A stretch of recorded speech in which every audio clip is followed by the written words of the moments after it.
NASA ভাসমান অ্যাস্টেরয়েডের উপর spacecraft নামিয়ে মাটি আর পাথর নিয়ে পৃথিবীতে চলে আসে।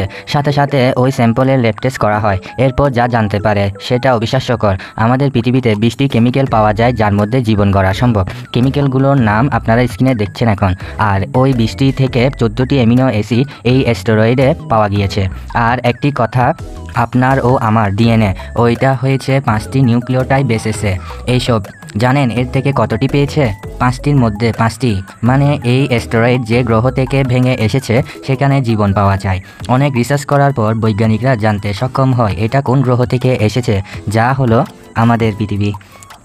আজ থেকে 4 বিলিয়ন হাজার বছর আগে আমাদের পৃথিবী যখন হচ্ছিল, অ্যাস্টেরয়েড পৃথিবীর সাথে সংঘর্ষ হয় আর তখনই এই অ্যাস্টেরয়েড আলাদা হয়ে যায় আর এর নাম দেওয়া হয় ভিনু, যাকে পৃথিবীর ছোট বোনও বলতে পারেন। লাইভ সাবস্ক্রাইব করবেন অবশ্যই।